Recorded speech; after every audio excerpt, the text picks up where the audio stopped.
In 2018, Gorbanov worked as an engineer for a rocket space corporation and helped support cargo spacecraft launches from the Baikonur Cosmodrome in Kazakhstan. To prepare for upcoming events, Dragon is currently doing a couple of things autonomously. First, it's isolating the thermal control system fluid loops from the radiator. This system is what will help keep the internal temperature of Dragon very comfortable for Nick, Suni, Butch, and Alexander during the re-entry phase. Dragon is also initiating separation of the claw mechanism, which will terminate data, power, and fluid connections between the spacecraft and the trunk in preparation for that trunk separation that I mentioned earlier. Now, as we saw before, we are hoping to get more views inside of the Dragon capsule. We will bring those, of course. We want to see more of our four crew members. But now a bit more of the Dragon Freedom capsule. It has flown on several missions for NASA. It first launched April 27th, 2022. To the International Space Station on NASA's SpaceX Crew 4 mission. It was subsequently used for 2 private spaceflight missions to the space station for Axiom Space, Axiom Mission 2 in May 2023, and Axiom Mission 3 in January of 2024. And of course, Crew 9 launched last year, is September 28th. So yeah, a little bit about the Dragon Freedom capsule. Here, a view that we have once again between the shoulders of Commander Nick Hague, who is on the left-hand side of your screen there, and Mission Specialist Alexander Gorbanov there on the right. That's right, Kate. And the next major milestone that we're looking ahead towards this afternoon is claw separation. We're targeting that claw separation at 2:05 p.m. Pacific time this afternoon, so less than 10 minutes from now. Continuing to get some views inside Dragon Freedom. To the far left there is NASA astronaut Butch Wilmore, and as you can see, the crew is suited up in their space suits. They are suited up in what we call dynamic phases of flight. So when they launch, when they dock, when they undock, when they return back for splashdown. We might hear some call-outs on the loops about putting their visors down. That will happen just prior to deorbit burn. And you'll hear us pause when some of those communications happen. That's because we want to make sure that we are relaying the best information to you all, and so that you hear it as well. So if you do hear us pause, that is what we're doing. You also see they have their on there, and I know the gloves are pretty unique on the Dragon spacesuits, right? They're custom created? Yes. The spacesuit overall is custom fit for each astronaut. These gloves enable usage of the touchscreen panels that they have in front of them.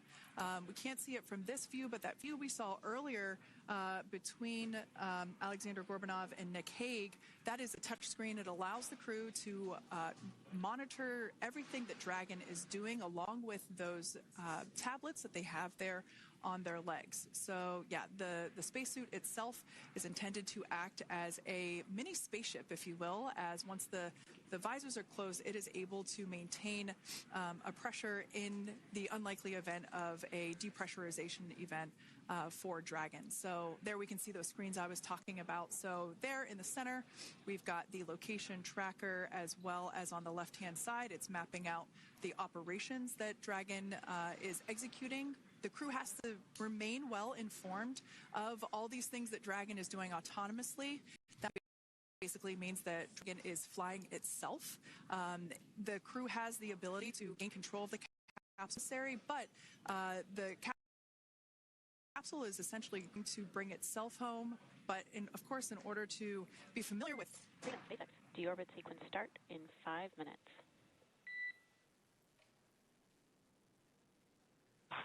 Freedom Cup. And so we did hear that call out for the deorbit sequence start to begin here in 5 minutes. That call from the ground came from the core, or Crew Operations Resource Engineer here in Hawthorne, Mission Control just behind us, and that went up to Commander Nick Hague. He's going to be doing the majority of the communications during the flight downhill today through splashdown, and they'll be communicating with the core all along the way. Now, we did mention that they are flying on Crew Dragon Freedom. The naming of spacecraft has gone all the way back to the very beginning of this human spaceflight program. This is a nod to Alan Shepard naming his spacecraft Freedom 7 during the Mercury program. And so the crew that first flew up on Freedom a few years ago had the opportunity to name this Dragon, and they named it Freedom. That was Crew 4 that was the first flyers on this spacecraft. It's also flown for Axiom Mission 2 and 3, and then, of course, today for Crew 9 as well.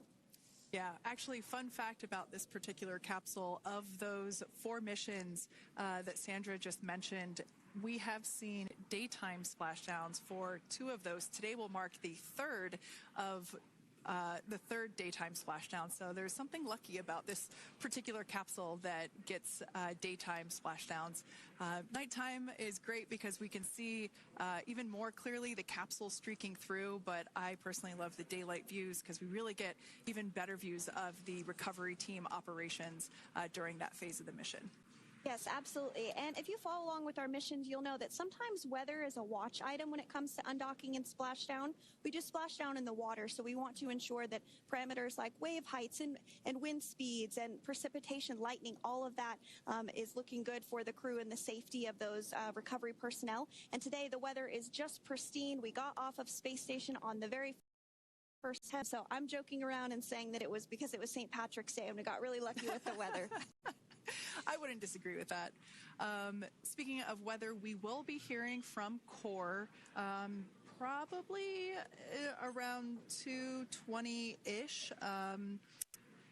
Typically, before we enter the period of loss of signal, or LOS, we will hear an entry briefing from the Core, the Crew Operations Resource Engineer, and they will deliver important information like updated anticipated splashdown and loss of signal times to the crew, as well as the wave height and wind speed. So we'll be standing by to listen in on those. Like I said, that will happen shortly after, typically after trunk separation. I can't quite remember if it's before or after deorbit burn. It must be before. But in any case, we'll be hearing all of that coming from Core. In fact, that individual is seated there in the room on your screen. That is SpaceX Mission Control in Hawthorne, California. That room is located just over our shoulders, and that is where Dragon operators are standing by on console, monitoring the progress of Dragon as it continues its way home. It's been, at the point of splashdown, it'll be about 17 hours since Dragon undocked from the International Space Station. The team there in Mission Control, there are multiple teams, in fact, and they cycle through shifts to ensure that everybody gets the required rest and sleep periods, just like the astronauts on board.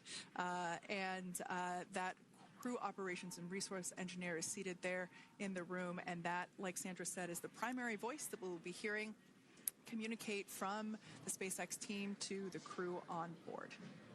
That's right. And so it looks like we're about 3 minutes or so from the claw separation portion of today's flight. The claw is a portion on the spacecraft that holds the trunk to Dragon. Following claw separation, we're going to jettison or remove that trunk because it's no longer needed. The trunk has solar arrays on it that provides power to the Dragon spacecraft. But now that we're beginning the reentry process, we need to go ahead and jettison that trunk and able to expose the heat shield, which is really going to do the heavy lifting as Crew 9 re-enters the Earth's atmosphere. They come in at 17,500 miles per hour, so they really need to ensure that that heat shield absorbs that heat, and there's Deorbit sequence start.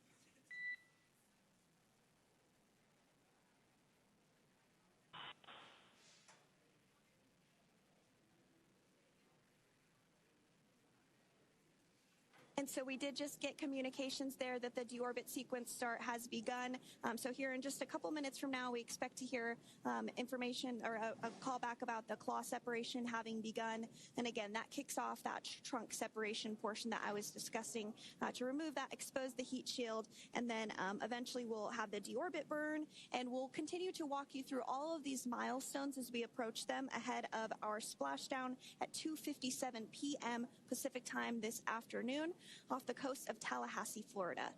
Yeah, we're very excited to bring the Crew 9 crew home. Sandra, we were talking about the trunk separation. That trunk is on a trajectory that will re-enter in the atmosphere and break up upon that re-entry. The heat shield itself is one of my favorite parts of the Dragon capsule.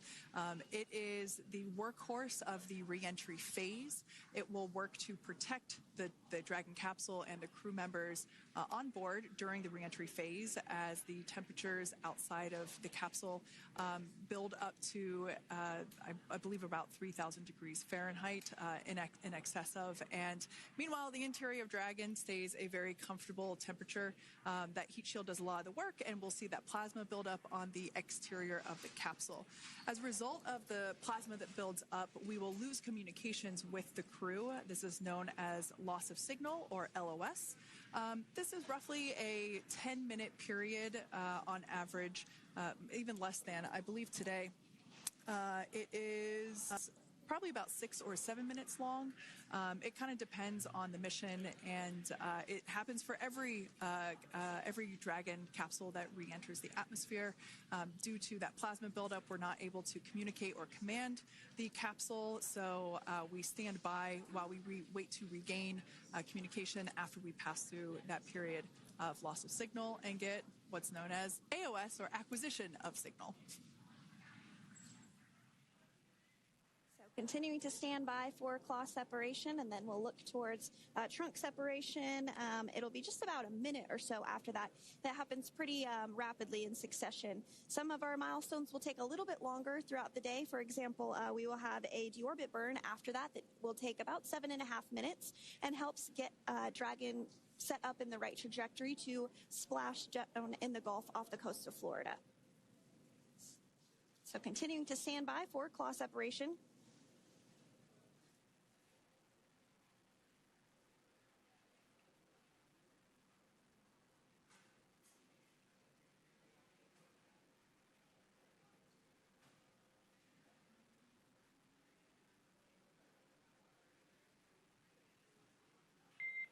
Nominal trunk jettison. All right. Great news there. That trunk has been jettisoned from the Dragon capsule. So the claw was separated. That's the mechanism that connects the telemetry and power between the Dragon capsule and the trunk. In order to expose the heat shield underneath Dragon, we had to jettison that trunk, and so we just got confirmation that that has happened. So that is great news. Basically means that telemetry is looking good, and that the nitrox system is primed for cabin and suit cooling, and the heat shield, like I said, is now exposed and ready for atmospheric re-entry. The trunk served its purpose by gathering energy from the sun through its solar cells and converting that to battery power. Since we separated the trunk, we can't generate any more new power, but we really don't need to since we're coming home and Dragon has enough battery power already stored.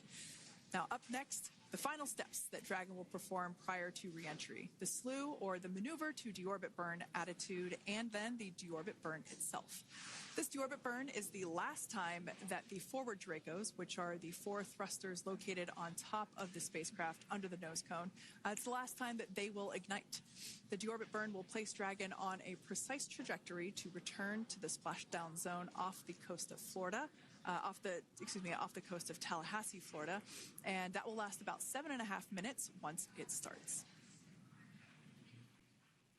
And so deorbit burn is targeted for 2:11 p.m. Central Time, so about 2 minutes from now. As we mentioned, it's going to last about 7.5 minutes, again, helping to get Dragon into the precise trajectory to ensure that splashdown occurs in the area that was calculated and where the recovery team is already in place, ready to support splashdown operations today. The recovery vessel Megan is the ship that is going to be utilized today, and we also have what is called fast boats that go out first to check the spacecraft and make sure everything is looking good before the recovery vessel Megan approaches. So that whole full recovery process takes about an hour, I would say, from the time the crew splashes down to the time they're on the boat and the crew gets out of the capsule. And we'll continue to bring you live coverage through every step of the way today as Crew 9 returns home. Indeed. Now, let's take a little bit of a closer look at Dragon. One of the great things about being close to the space station is that we can use space station cameras to look at Dragon. But now that Dragon is on its way home, we don't have those external cameras. So here's an animation of what the capsule looks like. We've got the pressurized section, the capsule on the top, and the trunk or the unpressurized section on the bottom. That's where those solar panels that we manufacture in-house are located, soaking up the energy from the sun and turning it into power for the capsule. At the very top of the capsule is the nose cone. That is where the Dracos, the forward Dracos, are located. That nose cone is currently open, not closed like we saw in that animation. Once we get through the final maneuverings for the re-entry phase, we will close the nose cone capsule just before Dragon begins its atmospheric entry to protect that forward hatch there located along with those forward Dracos. So go ahead. That's right. I was going to mention that the nose cone does open shortly after launch, and it remains open the entire time that Dragon is docked to the International Space Station. So as an example for this particular spacecraft, Freedom, since September when it docked to the International Space Station, remains open that entire time, and here shortly it will close for the very first time since September. So quick recap of what Dragon has done in recent history here. We basically began preparations for re-entry known as the deorbit sequence. So Dragon released the trunk. As we said before, we separated the claw, we released the trunk. It next will slew to the deorbit burn attitude. Slew basically meaning maneuver, so it will position itself correctly to execute that deorbit burn. We want the heat shield side to be facing forward, or first, if you will. We want that to be the leading edge of the Dragon capsule, as that heat shield is meant to basically be an ablative material for the heat that it will incur. Once we complete that deorbit burn attitude slew, we will initiate the deorbit burn itself. That will last for several minutes, expecting that to be to start here any moment now, actually, and then it will go until about 2:18 p.m. Pacific time or 5:18 p.m. Eastern time. And I did hear confirmation that deorbit burn is underway. As we mentioned, it's about a 7.5-minute burn. So within the last 10 minutes, Dragon has jettisoned its trunk and initiated the deorbit burn just seconds ago. As mentioned earlier, for those operations, NASA and SpaceX closely coordinate with the United States Coast Guard to establish a safety zone to ensure public safety and for the safety of those involved in the recovery operations, as well as the crew on board the returning spacecraft. Multiple notices are issued to the mariners in advance of and during recovery operations, and Coast Guard patrol boats are deployed to discourage boaters from entering the splashdown zones. So we do want to stress to the public the need to respect this safety zone. Recovering a spacecraft from the water is a hazardous operation, and any other boats interfering increases the risk to not only the astronauts in Dragon, but the teams working to recover them from the water and the safety of those that may come too close. So for the safety of the crew, which you see there on your screen, your safety, we recommend you sit back and watch as we'll continue to bring you the best possible views of our astronauts' homecoming. Yeah, as I mentioned earlier, this deorbit burn is the last time that we will utilize our 4 forward Draco thrusters. Forward basically meaning at the top of the Dragon capsule. Dragon Freedom has not yet entered the Earth's atmosphere. This deorbit burn is what will line the vehicle up and put it on its final trajectory to the landing site right off the coast of Tallahassee, Florida. So basically, it is the last burn that the Dragon spacecraft executes and is what really locks it in for that precise landing. As you can see on your screen right now, Nick, Suni, Butch, and Alexander are using their screens to keep tabs on the burn duration, the Draco firings, and trajectory details such as entry angle, spacecraft perigee, and how much distance remains until deorbit burn termination. As I mentioned earlier, Dragon is flying itself. So all the crew has to do is stay strapped into their seats and keep tabs on things. Although I must say, if I had one of those window seats, it would be pretty difficult to restrain myself. Now, with Nick, Suni, Butch, and Alexander ready to deorbit and splash down back on Earth, they will be heading to one of 8 targeted sites supported by SpaceX and NASA. All of these sites are located off the coast of Florida, either in the Gulf of America or the Atlantic Ocean.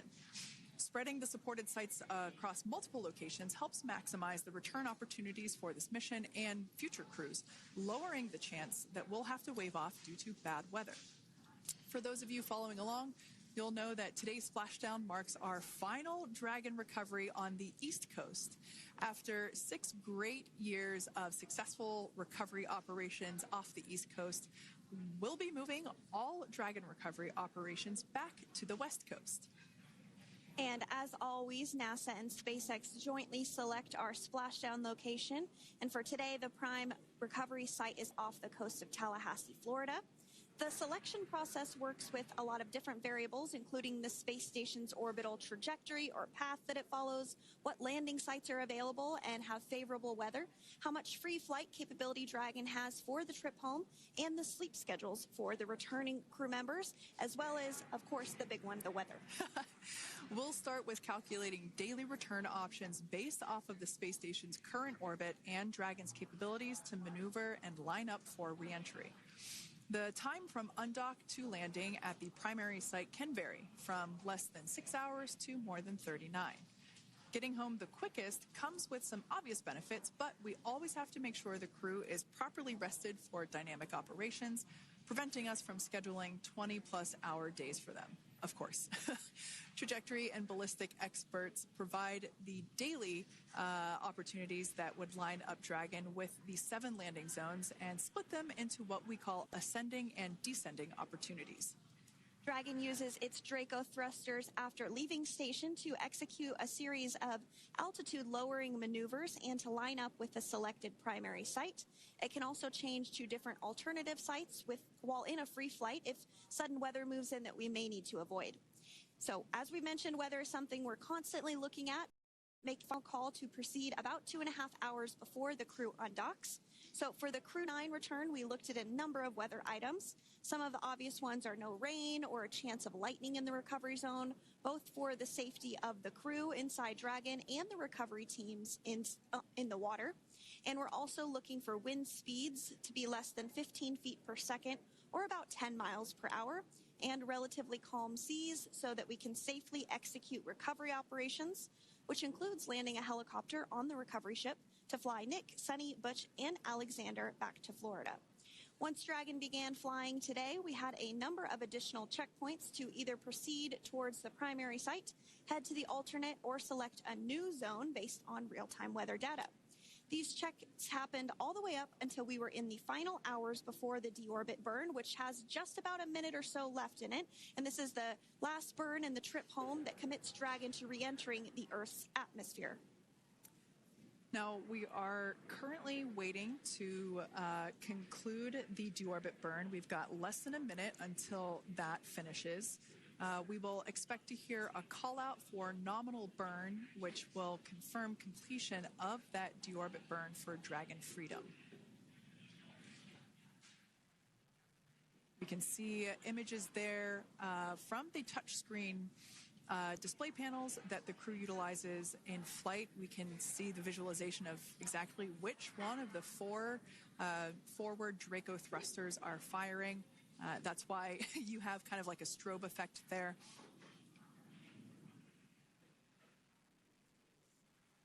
And if you're just joining us, you are looking at live views of the Dragon Freedom. On your left is Commander of Crew 9, Nick Hague. To his right is Roscosmos cosmonaut Alexander Grabenkin. And also in Gorbunov, that is Alexander Gorbunov. And then also in the capsule today is NASA astronauts Suni Williams and Butch Wilmore. We are awaiting confirmation that their deorbit burn is complete, which is the last burn that's going to help set them up on a trajectory to splash down off the coast of Florida. Deorbit burn complete. Performance nominal. Nose cone closure initiated. Freedom copies. All right, excellent news there. We heard the words we were looking for, nominal burn. So that means that deorbit burn was successful and nominal, meaning as expected. And we're now beginning to close the nose cone in preparation for atmospheric reentry. So in the background, Dragon is currently inhibiting those forward bulkhead Draco thrusters that we just used to complete the deorbit burn, ensuring it's safe to latch the nose cone shut for reentry. Also, the vehicle has initiated the nitrox suit purge, which will help keep Nick, Suni, Butch, and Alexander cool and comfortable during reentry, which is coming up in about 20 minutes from now. At this point, the nose cone is closing and protecting the forward hatch for reentry, and the crew are using their screens to continue to monitor the locking of the nose cone, which is done by a set of hooks. And as we mentioned earlier, that nose cone has remained open since September, so this is the first time it's closing in a few months. Yeah, that's absolutely right. Now, we will be expecting, as I mentioned before, an entry brief from SpaceX Core. Again, that's the crew operations resource engineer who is seated in that room that you see there on your screen. That entry brief will provide updated times for anticipated splashdown as well as the loss of signal or period of LOS. That briefing will also give us information such as wind speed and wave height at the expected splashdown location. But all in all, everything has been great today. All events have been executed on time as expected, and we are looking forward to a splashdown of the Crew 9 crew at about 5:57 p.m. Eastern Time or 2:57 p.m. Pacific Time.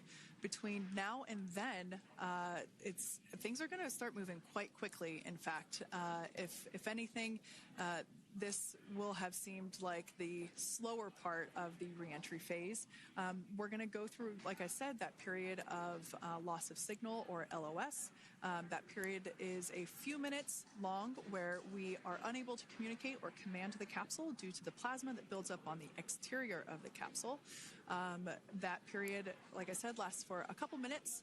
You will start to hear SpaceX Core hail the Crew 9 crew a little bit earlier than expected because we, in the past, have actually regained communications a couple minutes earlier than initially anticipated. So we'll go through that period of loss of signal, that entry period, that specifically when when the Dragon spacecraft is re-entering through the atmosphere.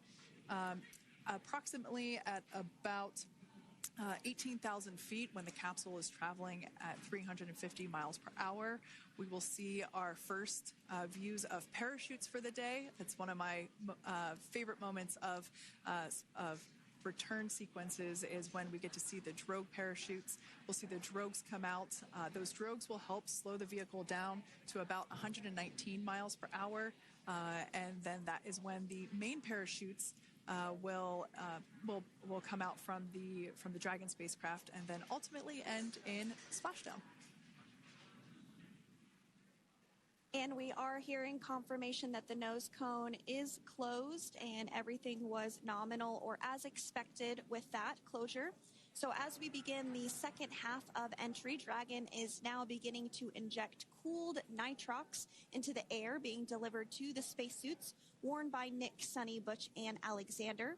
Again, this is what will allow the crew to remain comfortable while external temperatures reach 3,500 degrees Fahrenheit as they re-enter the Earth's atmosphere. So the heat shield is pointing forward, leading Dragon to the landing site. Yeah. Now, speaking of the heat shield, Dragon's primary heat shield is comprised of PICA 3.0, which stands for Phenolic Impregnated Carbon Ablator. The first-gen PICA was initially developed by NASA for studying and sampling comets within our solar system. SpaceX partnered with NASA to develop Pika X, which was the second generation product used on all Dragon 1 cargo resupply service missions that resupplied the International Space Station on 20 missions. Pika 3.0 was developed specifically for use on Dragon 2 crew and cargo with enhanced structural and thermal capabilities that allowed the heat shield to be even more effective in the way that it utilized the ability to make that heat ablevate as it goes through the Earth's atmosphere.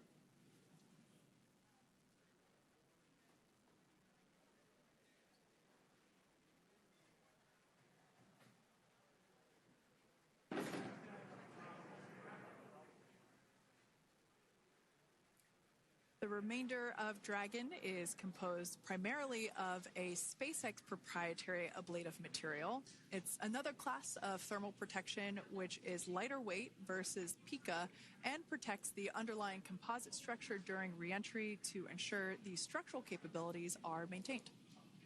While Dragon will experience temperatures well over 3,000 degrees during peak reentry conditions, the characteristics of the thermal protection system coupled with the environmental control and life support system in the pressurized interior will ensure that Nick, Suni, Butch, and Alexander stay cool and comfortable during all phases of reentry through splashdown. Now, if you've just recently joined us, we hope to regain views of our crew members inside Dragon Freedom. But we don't have those available at the moment due to ground station coverage. So we will bring those back to you as soon as we can. Now, after Dragon Freedom has re-entered the Earth's atmosphere, a series of parachutes will deploy to slow the crew's descent. First will be the 2 drogue parachutes, followed by the 4 main parachutes, and those will guide Dragon to its first contact with Earth since it launched back in September. Dragon will automatically deploy these parachutes when different pressure and positioning sensors on the spacecraft detect that they're at the right speed and altitude. Vehicle velocity at drogue deploy is approximately 350 miles per hour, and they deploy at about 18,000 feet. Now, when the vehicle velocity at main deploy is approximately 119 miles per hour, and they deploy at about 6,500 feet. When Dragon splashes down in the water, the vehicle velocity will be about 16 miles per hour, so you can really see how those parachutes help to slow down the crew inside the capsule. The highest G-load the crew is expected to experience today is about 3 to 5 Gs. Yeah, when you think about really fun roller coasters, they're about in that range. So I'm sure that our crew on board will be well equipped to experience those Gs. It's nothing for them. They go through much more intense training. And so we are continuing to make our way through a number of milestones today. We did have trunk separation. Freedom, SpaceX. Nose cone is secure for entry. Freedom comes.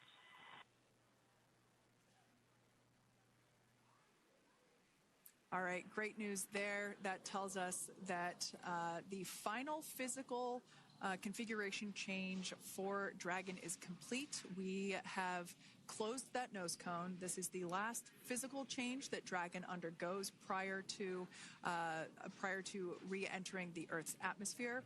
It's important that that nose cone is completely closed because underneath it is not only where the 4 forward Draco thrusters are located, but it's also because that is where the forward hatch is located. That is the hatch that is utilized for the crew to ingress and egress from the station while it is docked on board. And since our capsules are flight proven and we reuse them on future space flights, we want to make sure that all of the integrity of that hardware remains intact. So that nose cone is successfully closed, and we're going to start moving pretty quickly here. As I mentioned before, we'll go through loss of signal. We'll get that signal back several minutes later, and then we'll see the parachute action. Yep, and then that's all ahead of splashdown off the coast of Florida. We're targeting Tallahassee as our splashdown zone today at 2 Pacific time this afternoon. Now, you did mention the call to the crew. They'll do some additional calculations following that burn and potentially let us know if that splashdown time has changed at all. But right now, we are continuing to target 2:57 p.m. And you can see there on your screen a path of where Dragon will be re-entering today. So if you are in the southern tip of Mexico, you might have the opportunity to see Dragon. Because it's a daytime splashdown, you probably won't have too great of views, but potentially you'll have the opportunity to get a glimpse of it there. Once again, Dragon operators, they're monitoring the progress of Dragon through this re-entry phase. That is SpaceX Mission Control, located here in Hawthorne, California. That is also where the crew operations and resource engineer is seated. That person is the voice that we have heard multiple times and will continue to hear as the primary point of contact to the crew on board Dragon Freedom. We will also hear the voice of Commander Nick Hague. Basically, after we hear the Corps communicate something, we will hear Nick Hague indicate that they copy, that they heard the message well, some sort of recognition that the message was received. And if you joined us yesterday for our coverage during the undocking, we were communicating through something that's called a big loop. We do that when we're in integrated operations with the International Freedom, SpaceX, for entry sequence. Report when ready to copy. Ready to copy. All right, I've got some updated times for you. Our comm blackout start time is 2144. Our comm blackout end time is 2151, and our splashdown time is the same per your displays, 2157.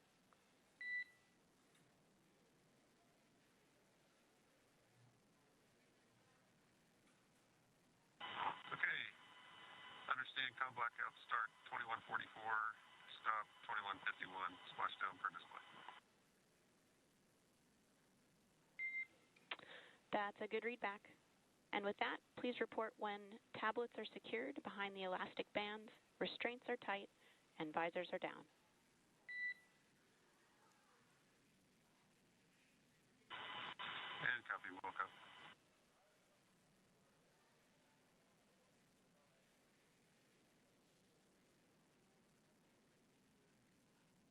And with that communication from the Corps or Crew Operations Resource Engineer here in Hawthorne to Commander Nick Hague of Crew Dragon Freedom, we did hear that the loss of signal period is still at 2:44 p.m. Pacific, but we had a 1-minute adjustment to the acquisition of signal. That's going to now be at 2:51 p.m. Pacific time. However, our splashdown time remains the same at 2:57 p.m. Pacific time this afternoon off the coast of Tallahassee, Florida. So all good news there as Dragon continues to make its way home with the Crew 9 crew. As we've mentioned before, we are splashing down on the Gulf Coast. We have ability to splash down on either side of Florida, but the location site just outside of Tallahassee, Florida is the site that was selected today due to best recovery conditions. And as Sandra mentioned before, weather is always a watch item, but everything is looking great for that particular recovery location. So I'm sure once we start getting views from the recovery vessel, I have a feeling it's going to be a pretty beautiful afternoon. And we did mention that, of course, this is a daylight splashdown, so we should be getting some great views. We do have a couple of spacecraft called the WB-57, which are high-altitude planes that NASA utilizes during splashdown operations. Those are en route and going to be tracking the capsule as it makes its way through the atmosphere and should be providing some good views for us. Kate and I were just chatting about how we haven't had a daytime splashdown in a little while, so we're looking forward to the views along with you. Yeah. Nighttime views are also great because we can see that capsule streaking through the night sky quite brightly. So like Sandra, you said earlier, daylight will be a little bit less bright, but we will definitely be able to see the SpaceX recovery team operations much clearer. I could also imagine it's probably a little bit easier for the team themselves to do their work in daytime than at nighttime. We'll see them rush in really quickly with a couple of fast boats as they begin the initial safety checks and sweeps of the Dragon capsule, while also retrieving the parachutes from the surface of the ocean. The recovery vessel, the main recovery vessel, will continue to make its way closer to the Dragon capsule. It is stationed a couple miles away from the actual recovery location, the splashdown location, for obvious safety purposes. So it takes a little while for that vessel to make its way over, but once it's closer, we'll have even better views of those recovery operations. And you may be wondering why sometimes we splash down in the daytime versus the nighttime. And believe me, we would all love for these operations to happen during regular daytime working hours. But unfortunately, orbital mechanics just doesn't quite work out that way. So it has to deal with the location of the International Space Station, as well as where the splashdown zone is on Earth and that trajectory, as well as the phasing. So as we mentioned earlier, sometimes we have phasing as short as 6 hours, sometimes in excess of 30 plus hours. It just depends on where the targeted area is that the capsule is going to splash down. So today's phasing has been 17 hours since undocking occurred at 10:05 p.m. Pacific yesterday evening for us here in Hawthorne. Early wee hours for folks on the East Coast and other areas of the United States. Yeah, but regardless of whether it's daytime or nighttime, the SpaceX recovery team has trained and practiced and rehearsed for it all. So regardless of daylight, they are really efficient with those operations. And but like you said, Sandra, it has been a minute since we have seen a daytime splashdown on a NASA SpaceX crew mission. The last daytime recovery was on Crew 4, which was the debut flight for the capsule flying today, the spacecraft known as Dragon Freedom. And so, yeah, kind of a fun fact there in terms of the timing of that daylight splashdowns. Once again, standing by for more communication with the crew. The next event that we have coming up is the start of that period known as loss of signal. That is the period still expected at 2:44 p.m. Pacific time. This lasts for several minutes while the capsule is making its way through the Earth's atmosphere. The heat shield located at the bottom of the capsule really doing all the work at that point in time in terms of using the atmosphere to slow the capsule down from its orbital speeds of 17,500 miles per hour. Our tablets are secure, restraints are tightened, visors down. We are configured for entry. Freedom, I copied. Tablets are secured, restraints are tight, and visors down.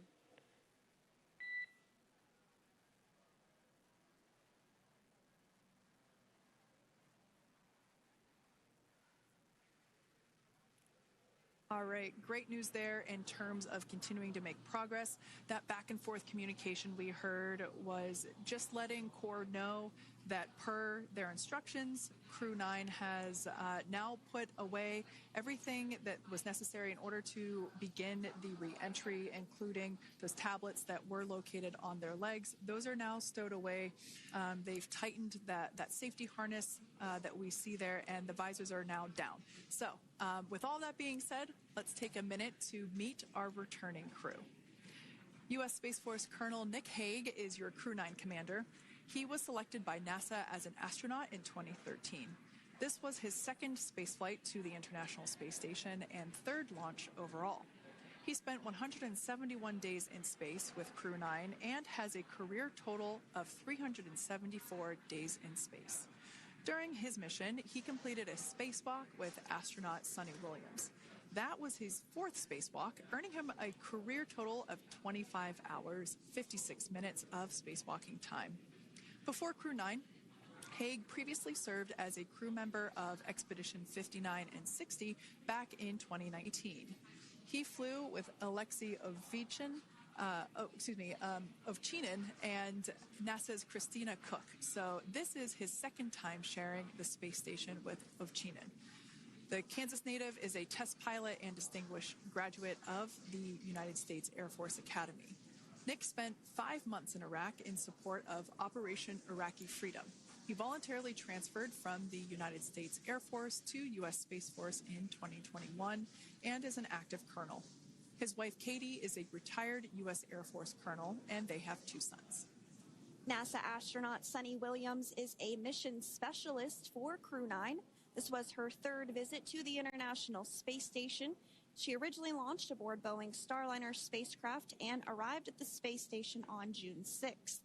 Following the agency's decision to return Starliner uncrewed, she became an Expedition 71 and 72 crew member, where she logged 286 days in space on this mission.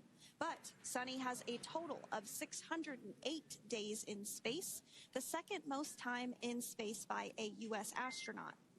5 minutes until predicted calm blackout. We'll see you on the other side at 21:51.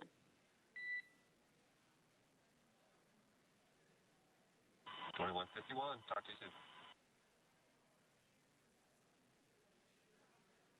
And with that call out from the Crew Operations Resource Engineer to Commander Nick Hague, letting them know that everything is looking good ahead of the loss of signal period. We will see the crew on the other side of the loss of signal period at 2:51 p.m. Pacific time this afternoon. Continuing on about Suni Williams, who has a total of 608 days in space, the second most time in space by a U.S. astronaut. Former NASA astronaut Peggy Whitson actually ranks first for the U.S. with 675 days in space. Suni conducted 2 spacewalks and has completed 9 over the course of her career for a total of 62 hours, 6 minutes of spacewalking time. She ranks 4th on the list of cumulative time spacewalking by a female astronaut, and she has flown on 4 different spacecraft types, including the Space Shuttle, Soyuz, Starliner, and now Dragon. Previously, she served on Expedition 14 and 15 in 2006 and 2007, and again with Expedition 32 and 33 in 2012. She's a retired U.S. Navy captain and is a proud graduate of the U.S. Naval Academy and was the first astronaut to run a marathon in space. Pretty awesome stuff. Now, NASA astronaut Butch Wilmore is also serving as a mission specialist today. This is his 3rd spaceflight and, just like Suni, logged 286 days in space. He conducted 1 spacewalk and completed 5 over the course of his career, earning him a total spacewalking time of 21 hours and 2 minutes. He's flown on 4 different spacecraft types throughout his career: the Space Shuttle, Soyuz, Starliner, and now Dragon. Previously, the Mount Juliet, Tennessee native served on STS-129 in 2009 and Expedition 41 and 42 from 2014 to 2015. Wilmore is also a retired captain in the U.S. Navy. Next up is Alexander Gorbunov, who is the 3rd mission specialist serving on today's mission. Crew 9 was his first space flight to the space station, earning him a total of 171 days in space over the course of his career. Gorbunov, along with Nick Hague, saw the arrival of 4 visiting vehicles and saw the departure of 4 as well. The duo orbited the Earth more than 2,700 times since September. Before his cosmonaut selection in 2018, Gorbunov worked as an engineer for a rocket space corporation and helped support cargo spacecraft launches from the Baikonur Cosmodrome in Kazakhstan.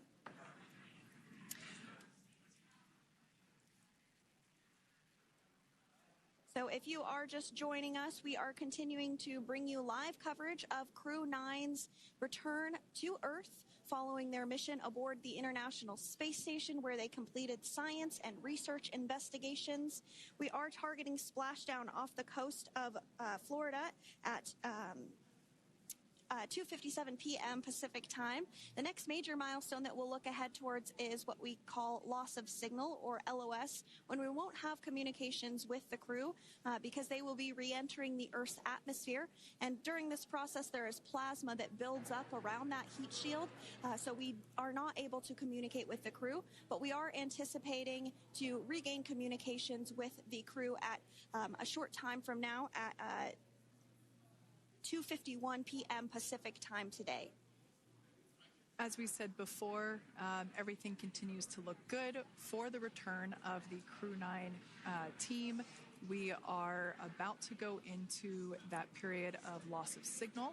Once we get views of the crew inside the capsule, once again, we will be sure to bring those to you. But that period of time is when plasma is building up on the exterior of the capsule, generating heat in excess of 3,500 degrees Fahrenheit. So we are unable to communicate or command the spacecraft at that time, and that includes, unfortunately, video feeds as well. So as soon as we get the views back inside Dragon, we will bring those to you. But until then, we are going to stand by and continue to monitor the progress of Dragon.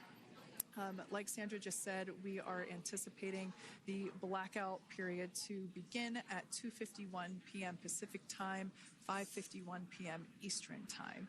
This will last for several minutes. It's not super exact, even though we are predicting acquisition of signal, or AOS, to come back at 5:51 p.m. Eastern time. In the past, we have regained communication sometimes a little bit earlier than that, so we'll probably start to hear Core begin to hail Crew Dragon a minute or two prior to that anticipated acquisition of signal. But right now, Nick, Suni, Butch, and Alexander are seated in their seats inside Dragon Freedom. Their visors are down, and they have put away or stored the tablets they had located on their upper leg to monitor Dragon's progress. Now they will be utilizing the touchscreen displays, where the current operation and future operations will be displayed as they are able to monitor Dragon's progress continually. As I said before, Dragon is autonomous, meaning it is flying itself. So the crew stands by and monitors, and those touchscreen displays are what will be allowing them to do so and prepare for events such as parachute deploy. And while on board the International Space Station, Nick, Suni, Butch, and Alexander contributed to over 900 hours of science and research investigations, which is really the key purpose of the International Space Station. Now, the International Space Station is celebrating a major milestone this year, where they will be celebrating 25 years of continuous human presence in November. So if you're younger than 25 years, you've never known a day where there hasn't been a human living and working aboard the International Space Station, contributing to key science and research investigations that impact our lives here on Earth. There's research being done on Parkinson's, on osteoporosis, on cancer research, and a variety of other studies. Additionally, the microgravity laboratory provides a jumping off point for us as we venture back to the moon and onto Mars through longer duration space flights. One such example that the crew worked on during this mission was an alternative exercise device. In microgravity, the crew has to exercise for about 2 hours a day because they're not having the effects of gravity on their body. So to prevent bone and muscle loss, we counteract that with 2 hours of exercise per day. On board the International Space Station, they have 3 ways in which they can exercise. They have a bike, they have a treadmill, and they have a similar to a weightlifting machine that counteracts the microgravity environment. But a particular experiment that this crew tested out was a combination of all 3 of those in one smaller device. And this is really critical as we continue on to the moon, Mars, and beyond, because space is really important in spacecraft. So if we have something smaller that the crew might be able to utilize, that can potentially help us venture out even further into the solar system. So science is really the name of the game when it comes to the International Space Station. Some of the other science highlights that took place during this increment that are particularly interesting to me was we had the first wooden satellite that was deployed. This is a study to see if other materials might be more resourceful or renewable in space. So I'm really excited to see the results of that one as well. Additionally, we had a couple of spacewalks that took place to not only provide maintenance to the International Space Station, but also where we swabbed the outside of the space station near vents to see if any microbes that we all have microbes on us, to see if any of those could survive in the harsh environment of space, which again is very important for us to know and understand as we continue to the moon, Mars, and beyond. Very exciting stuff. Now, at this point, we have now entered the communications blackout period for the Dragon spacecraft. This lasts approximately 7 minutes due to plasma formation around the spacecraft itself. During this time, no vehicle telemetry is received by mission control or the recovery team, and no external commanding of the vehicle or voice communication is possible. But as a reminder, Dragon is designed to fly itself. During reentry, the vehicle will be slowing down from orbital velocity, which is approximately 17,500 miles per hour.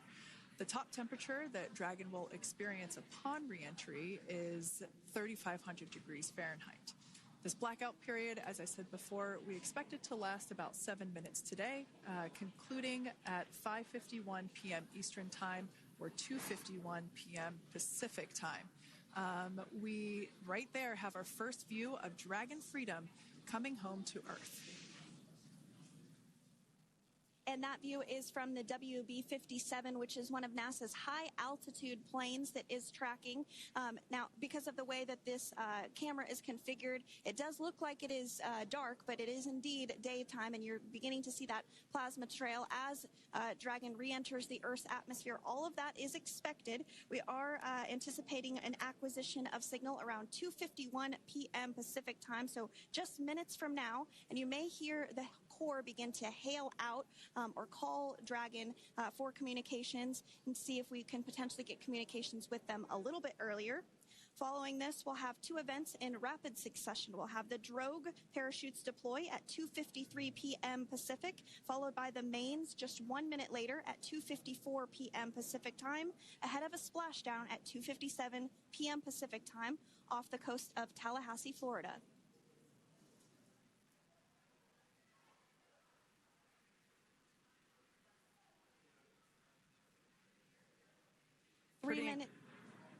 Pretty incredible views of the Dragon spacecraft making its way home back to planet Earth with the Crew 9 astronauts on board. Once again, this view is coming from the WB-57 plane.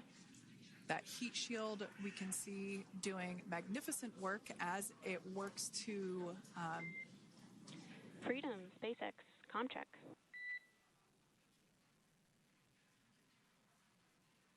All right, we're going to start hearing the SpaceX Crew Operations Resource Engineer. SpaceX Freedom is with you. 4.6 feet. Enjoying the ride. Copy that, Freedom. Great news there from Commander Nick Hague reporting back. We see a healthy flight computer. Expect automated chute deployment. Freedom copies. Like we said before, things moving very quickly as Dragon Freedom makes its way home. Next event coming up will be deployment of the drogue parachutes. This occurs around 18,000 feet. GPS has converged. Expect nominal altitude for drogue chute deployment.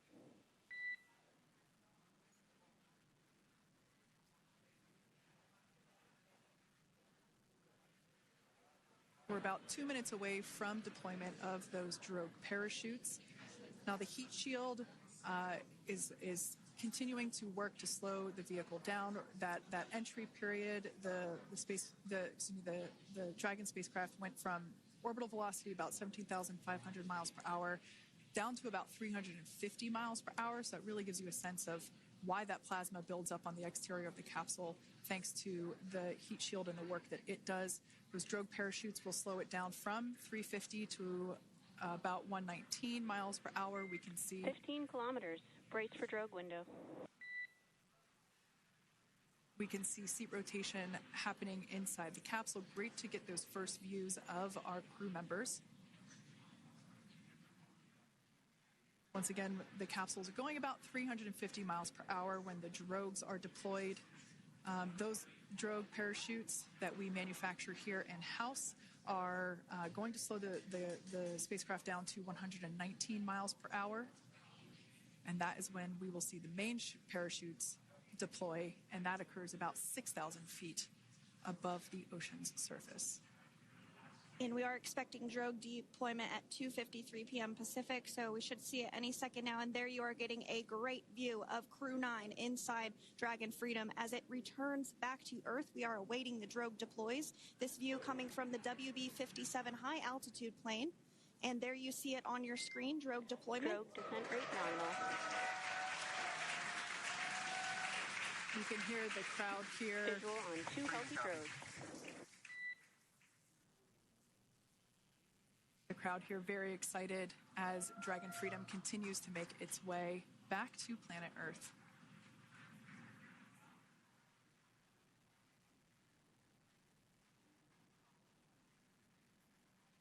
Next up, we'll stand by for the main deployment of the parachutes. The mains are quite a bit larger. You'll be able to notice the difference on your screen once they deploy, and they continue to ensure that the Dragon spacecraft slows down even further. As we mentioned, Freedom will be traveling 16 miles per hour when it splashes down off the coast of Tallahassee, Florida, here at 2:57 p.m. Pacific time this afternoon. And there we go. We have visual on 4 healthy mains. That view was from inside. Freedom copy. That view was from inside one of the buckets where the parachutes are located. So we see a great view there of the reefing on those parachutes. And as those main parachutes begin to inflate fully, 4 beautiful, healthy mains. Now awaiting visuals of splashdown. Next Freedom, 1,000. We'll start to hear Commander Nick Hague. Copy, 1,000. As we heard right there, Commander Nick Hague will be calling out the altitude of the Dragon capsule from here on out. Landing in water is simpler and provides more margin against unlikely parachute issues. You can see those parachutes continuing to slow the Dragon capsule down. And if you're just joining us, you're looking at 800 meters. a live view of Crew 9 just minutes away from splashing down off the coast of Tallahassee, Florida. Splashdown 2 minutes from now at 2:57 p.m. Pacific. We do have 4 healthy mains really doing the job there. Just breathtaking views of a calm, glass-like ocean off the coast of Tallahassee, Florida. Crew 9 just minutes away from splashing down. This is really such an incredible shot. Copy, 600. That was a live view from our recovery vessel, Megan, which is stationed a couple miles away from the splashdown site. We can see the crew there using their restraints as resting places for their arms. They were just in space moments ago, so their arms were able to float freely. 400 meters. This is a gorgeous bluebird day here that we have for the splashdown of Crew 9. It's incredible to think that the Dragon capsule just minutes ago was going over 17,000 miles per hour and now gently coasting to a soft splashdown. 200. Copy, 200 meters. Brace for splashdown.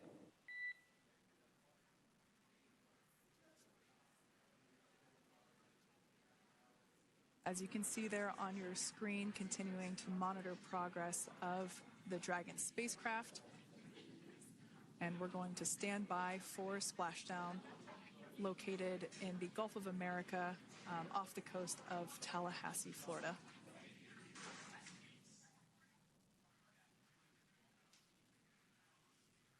And splashdown. Crew 9 back on Earth.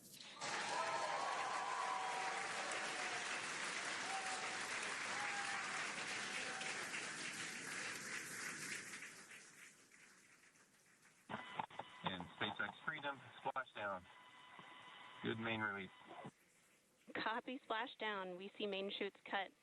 Nick, Alex, Butch, Suni, on behalf of SpaceX, welcome home.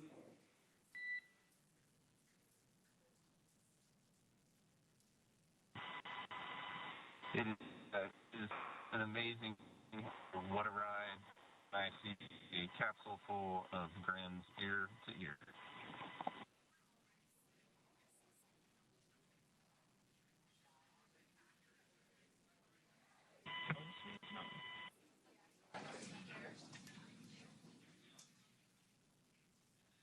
And as you can see on your screen, we have visual confirmation of splashdown.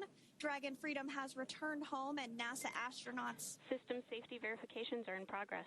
We'll report back when recovery personnel are en route.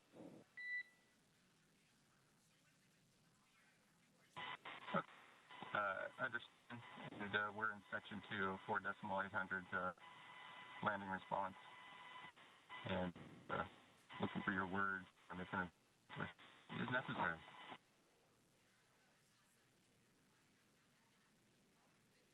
In the distance, we can see the recovery vessel making its way. Copy, you're in section 2 for the environmental assessment in 4.800. That is not necessary today. Understand. Raise and advise. So we will continue to have communications between the Corps and Nick Hague, the commander of Crew Dragon Freedom, which just splashed down 2 minutes ago off the coast of Tallahassee, Florida. Dragon Freedom has returned home with NASA astronauts Nick Hague, Suni Williams, Butch Wilmore, and Roscosmos cosmonaut Alexander Gorbunoff. They're back on Earth after approximately 17 hours of a return journey from space. The SpaceX recovery ship and team have been waiting for Dragon's splashdown, and they will now make their way to the splashdown location. The teams have been ready and waiting about 3 nautical miles away, so it's going to take them about 30 minutes or so to make their way to SpaceX Freedom. Pretty sure we're in stable 1. Copy, stable 1. We see the same. It's going to take about 30 minutes for the recovery team to make their way over to Nick, Suni, Butch, and Alexander, who are still seated and secured inside that Dragon spacecraft there on your screen. Incredible views there of that thermal protection system, or TPS. That Dragon capsule was pristine, white color before it departed the station, and we can see how the reentry phase, the thermal protection system did its job. Now, if you're wondering what that hole, that like bucket area is, that is underneath the side hatch. That is where the main parachutes were stored. So when we saw the Dragon capsule docked at station, it looked very different. The panel that protects and covers the main parachutes, that was still intact, as well as the panels that enclose where the drogue parachutes are located. We can see those fast Freedom. boats. SpaceX is go for recovery personnel to approach. Expect personnel alongside in the next few minutes. Freedom copies.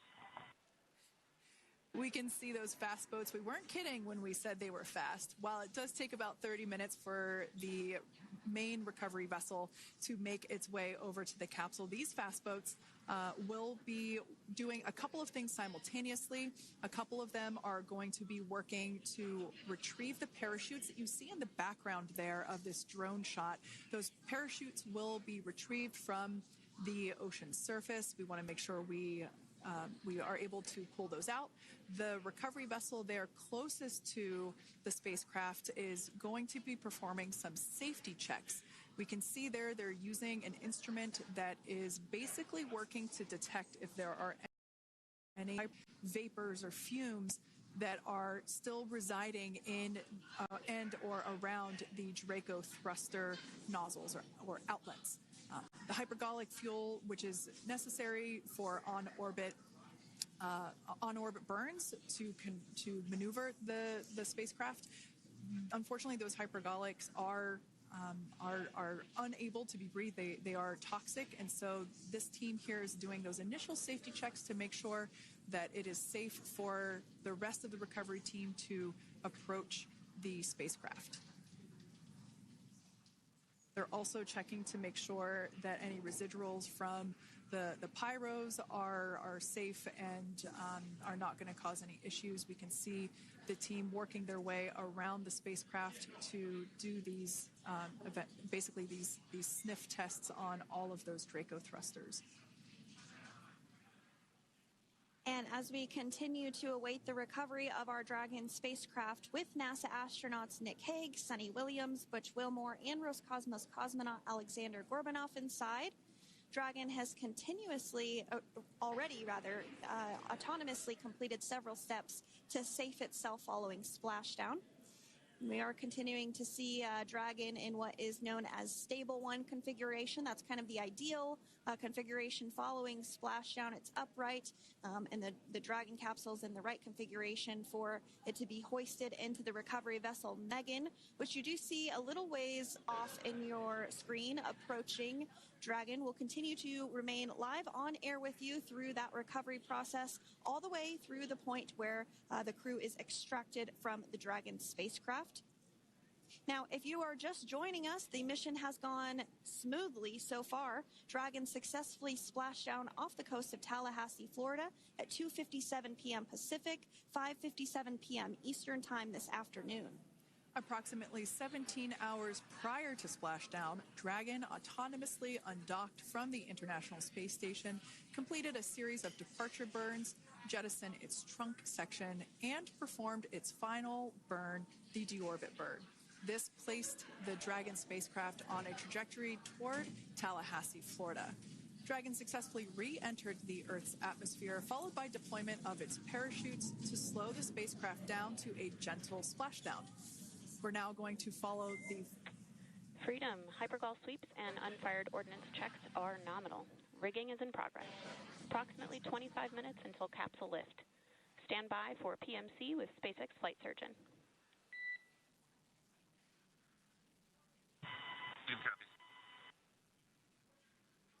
And so what we did just hear there was communications that those hypergol checks were complete. They didn't find any of that upon those checks, so we'll continue to move through the timeline.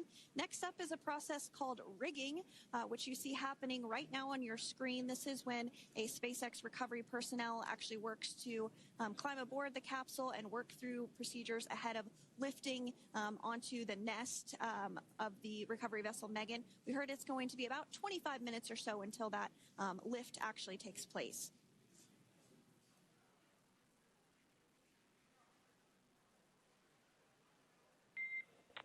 Okay, Freedom, the next call will be from the SpaceX flight surgeon on Dragon to Ground Private. Understand. Thank you. callouts there indicating that the crew will have the opportunity to do a quick check-in with the SpaceX flight surgeon.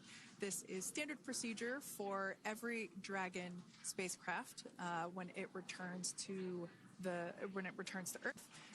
It's just an initial check-in, make sure everybody is doing okay. They will also have another check-in with the flight surgeon once they are on board that recovery vessel that you see there in the background.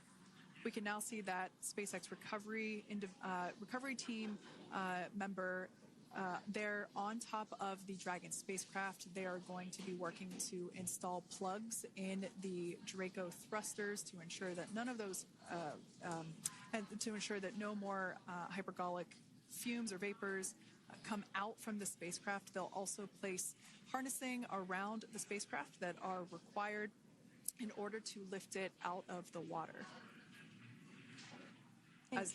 Go ahead, Sandra. Continuing to get some views of the recovery personnel, both the main recovery vessel Megan, as well as some of those fast boats that we've discussed previously. It looks like just a beautiful day there out off the coast of Tallahassee, Florida.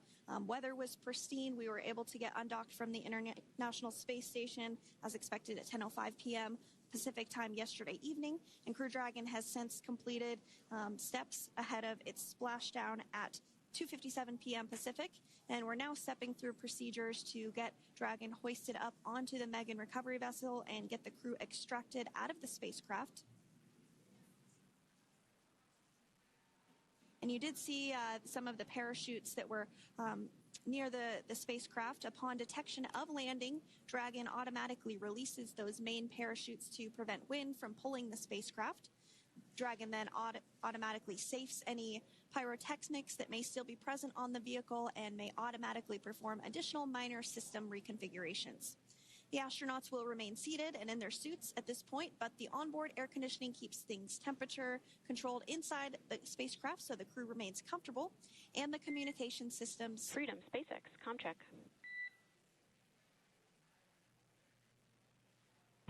SpaceX, this is Freedom. We have loud and clear. Copy that, Freedom. Have you loud and clear as well, and Dragon to ground is no longer private. Understand, thank you. As we saw there on the screen, we have a couple of fast boats in the recovery fleet that have quickly moved into the splashdown location. They are being followed by one of the main recovery vessels, which will move into position upwind of the spacecraft. The two fast boats have very specific roles. Excuse me. The first approach is focused on immediate safety inspection, as we saw. They do this for spacecraft integrity and checking for any presence of those hypergolic propellant vapors. And this ensures that it is safe for the recovery vessel to approach Dragon. Once Dragon is cleared for full approach, as we heard is the case today, the team begins rigging the spacecraft for water recovery by the recovery ship. The second fast boat is responsible for parachute recovery and also serves as a redundant boat to the first one that makes the initial approach to the Dragon spacecraft. As we saw a little bit earlier, we were also able to see one of the recovery team members get on a jet ski to help gather up the parachutes that were automatically detached from the Dragon spacecraft upon splashdown. And it will take a little over 10 minutes for the recovery crew to complete their safety checks. Once complete, the team will begin preparing Dragon to be lifted, and as you see, they are preparing for that to take place at this point. As part of the preparation for this lift, one member of the recovery team has climbed on top of the spacecraft already so they can attach Dragon's hoist rings and connect to the lifting lines. It will take us less than an hour to raise Dragon to the recovery boat and remove the crew from the spacecraft. After medical checkouts, the crew will return to land within 4 hours by helicopter.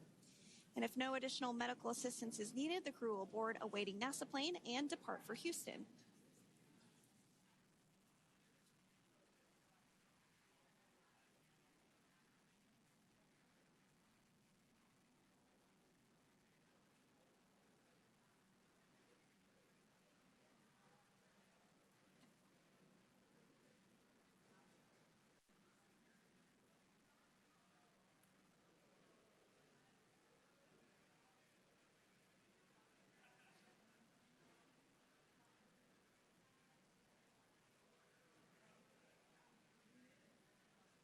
And as we continue to await Dragon to be hoisted up onto the ship, we have a very special treat.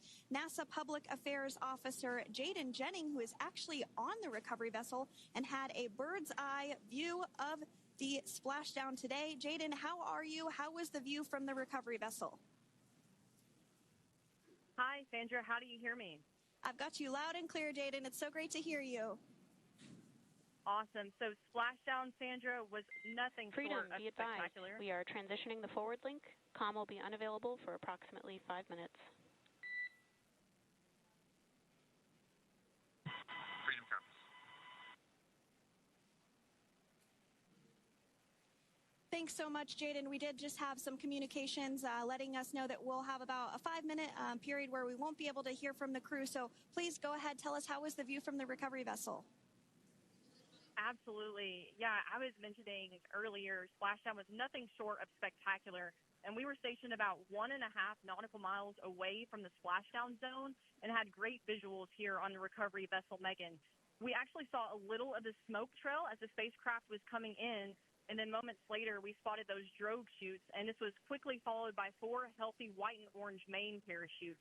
We then tracked Dragon all the way down as it slowly propelled into the ocean.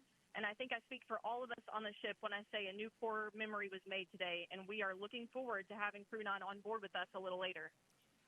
Jaden, that is amazing. Now, obviously, we are watching it here on camera, and the landing conditions look pretty good, but how was it from your perspective? What is the sea state out there? Absolutely. Absolutely. So we've had optimal conditions for splashdown, and today it is sunny and 63 degrees outside right now with clear skies, light winds, and calm seas. The sea looks absolutely beautiful right now, and light blue with the sun reflecting from it. And Kate, I think the crew's going to like what they feel weather-wise on this picture-perfect day for splashdown off the coast of Tallahassee. Thanks so much, Jaden. It certainly looks like a beautiful day. Can you tell us a little bit about the journey of the recovery forces to get to this point? Sure. So one unique aspect of this recovery was the onboard training on station conducted for Butch and Suni to ensure they were ready to return on a Dragon spacecraft.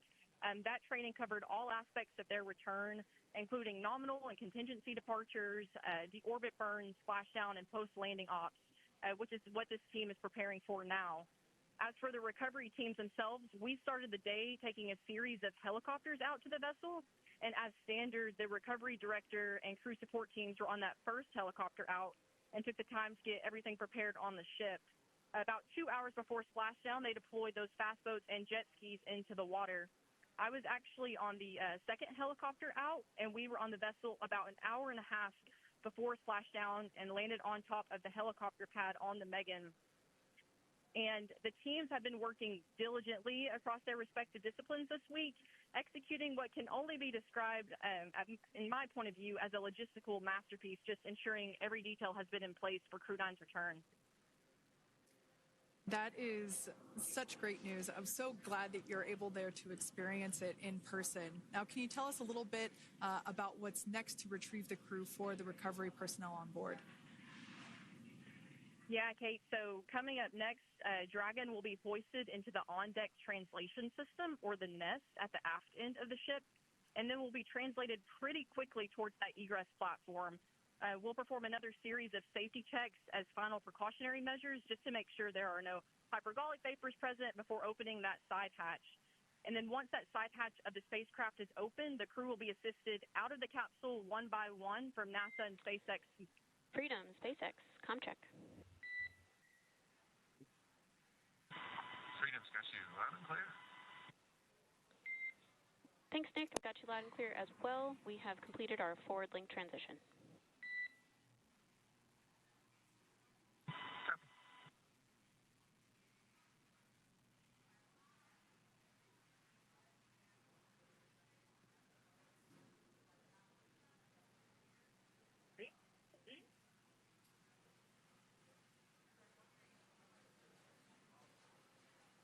And Jaden, if you did just want to go ahead and let us know what is next to retrieve the crew, we are continuing to get some great views on our screen, but I know you have an even better view yourself. Oh, yeah, Sandra, this view is absolutely unbeatable. So just to kind of finish off what I was saying is once that side hatch of the spacecraft is open, that crew will be assisted out of the capsule one by one from NASA and SpaceX medical personnel, where they will then head to the med bay. And after those medical checks, they will get on that first helicopter out and arrive at the airport, where they will then board a NASA plane and then head back to Houston, Texas at the Johnson Space Center to begin their post-flight period. And we're eager to see the Crew 9 astronauts back on Earth, and we'll keep you updated on every moment of this process. And with that, I'll toss it back over to you guys in Hawthorne. Thank you so much. That was Jaden Jennings, NASA Public Affairs Officer, who watched Freedom splash down firsthand from the recovery vessel Megan. Thanks so much, Jaden. So we are continuing to get these great views on our screen here of Freedom. As we mentioned, it splashed down at 2:57 p.m.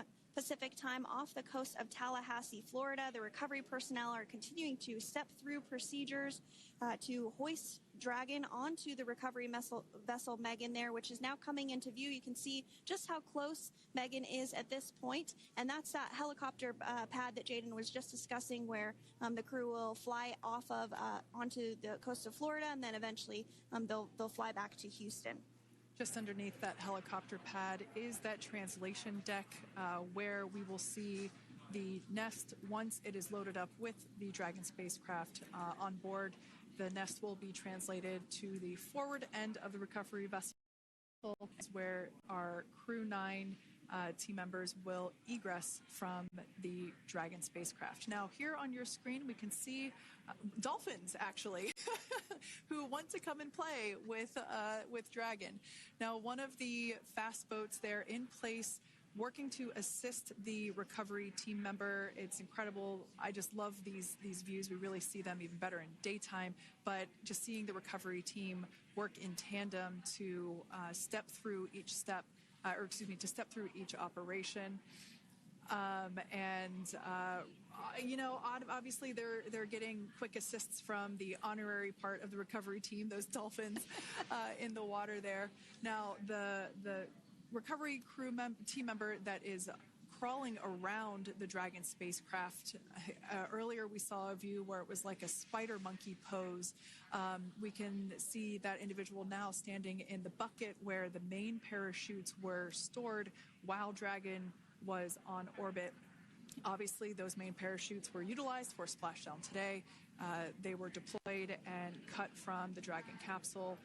And one of the other fast boats of the recovery team working to pull those out of the water.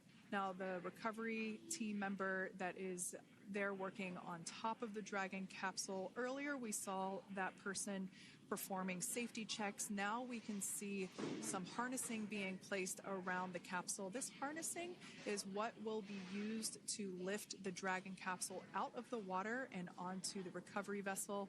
Wow, we got a cute little pod of dolphins. It wasn't just one or two. I mean, that water just looks beautiful. We had ideal splashdown parameters today. Obviously, wave height, ne'er a concern. The weather is beautiful, as Jaden mentioned, in the 60s, sunny. Looking forward to seeing Crew 9 exit the capsule here shortly once they get hoisted onto the recovery vessel Megan. We can see that recovery vessel slowly but surely closing the distance there between... Oh, dolphin cam back again. We can see that the Dragon capsule and the recovery vessel, that distance is closing. Again, this is just one more step as we continue to work recovery operations for Dragon Freedom. And we anticipate the lift of the Dragon capsule to occur here in just a few minutes. Now, once all of the rigging is on the capsule and it's hooked up to the recovery vessel, we will see the hydraulic arm, which is that kind of like bridge-like structure there at the aft end of the recovery vessel. We'll see that articulate backwards, and that's a good sign that we're getting even closer to pulling the capsule out of the water. It will then move forward, and the capsule will be placed inside of what you can see there is basically a basket. We call it the nest, Dragon nest, where that's where the capsule will be placed in order for it to be translated to the forward end of the vessel and for the astronauts to egress. And before that does take place, we'll have potentially views of the rigger go ahead and jump off of the spacecraft there. That typically occurs when the spacecraft is a little bit closer to the recovery vessel, and we usually get a really good view of that particular operation from one of the onboard cameras from the recovery vessel. That is an operation that I have a lot of respect and admiration for, that individual that does that.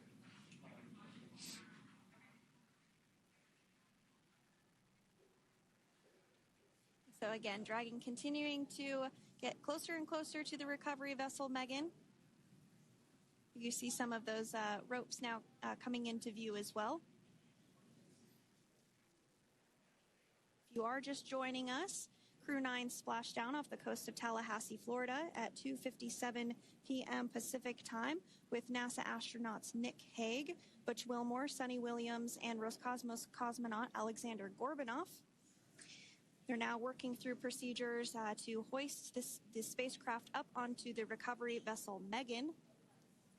We just saw that hydraulic arm get lowered into the lifting position.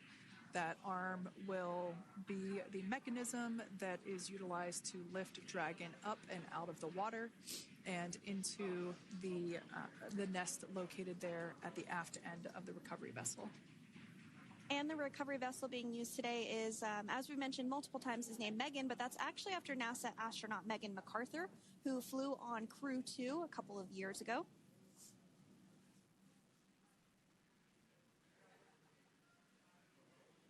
We're getting some views now from actually inside the boat. Yeah, you're exactly right. This view is straight down the recovery vessel. That platform that was closest to the camera, that is the egress platform. Freedom, rigging is almost complete. Approximately 5 minutes until capsule lift. Great news there from SpaceX Core. So about 5 minutes left until we see Dragon Freedom get lifted out of the water. That hydraulic arm, as I said before, is the mechanism that will lift it. It's quite swift, actually, the whole process of getting the spacecraft. Brace for capsule lift. Bracing. There it goes, Dragon Freedom being lifted out of the water and onto our recovery vessel, Megan.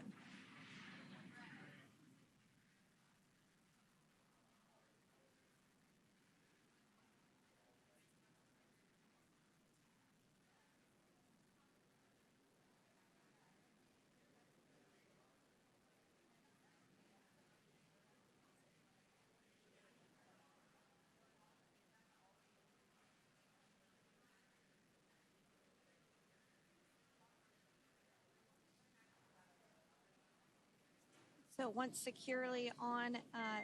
Welcome aboard the recovery vessel. Recovery personnel are completing final checks and stand by for translation to the egress platform. Freedom copies. Great news there, letting us know that Dragon Freedom has been successfully recovered from the water's surface. If you've just joined us, we had an on-time splashdown at 5:57 p.m. Eastern Time, and we can now see that the water recovery operations are continuing to progress. The nest where the Dragon spacecraft is located is going to get moved forward. This will happen after one of the recovery crew members does some checks, and we'll also see some hosing. Obviously, the spacecraft splashed down in salt water. Salt water is corrosive, and we want to try and rinse out as much of the salt water as possible to reduce that corrosion on the metallic structures. So we can see some guidance there being provided, really steering the spacecraft properly into the Dragon's nest. And it's been 30 minutes since Dragon splashed down, and as you can see there, the spacecraft is already on board the recovery vessel Megan. Things continuing to move very smoothly today throughout the entire operations from the deorbit burn up until this point as well. And Freedom, it looks like the positioning wasn't quite right, so they are working on repositioning the capsule in the nest now. Okay, copy that. Thanks. And with that, the team is just going to adjust the Dragon spacecraft a bit so that it's in the right position ahead of translating up a little bit closer ahead of the side hatch. So the team is now going to step through the procedures to ensure that that takes place. While Dragon does fly itself autonomously, it clearly is unable to park itself autonomously. We want to make sure that the Dragon capsule is properly seated there in that nest.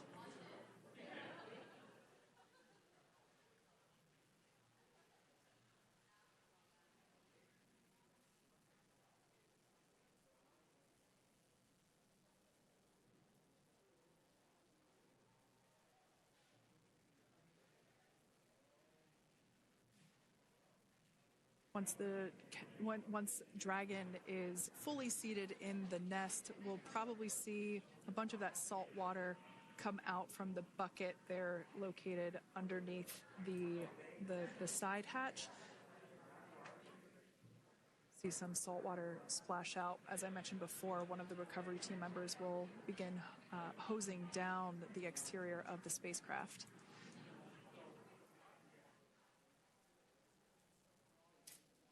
So you are continuing to get some great live views on your screen of Crew 9, which includes NASA astronauts Nick Hague, Suni Williams, Butch Wilmore, and Alexander Gorbunoff, who splashed down off the coast of Tallahassee, Florida, 2:57 p.m. Pacific time this afternoon. Now working to get that spacecraft situated in the nest. Just making some final adjustments and tweaks to ensure that it's nice and secure.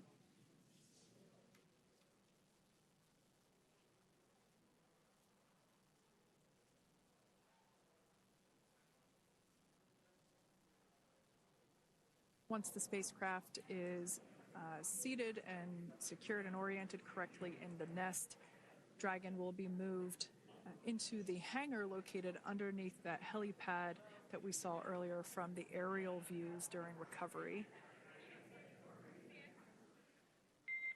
All right, Freedom, looks like you are settled into the nest now. Team is working through hypergol sweeps. Copy.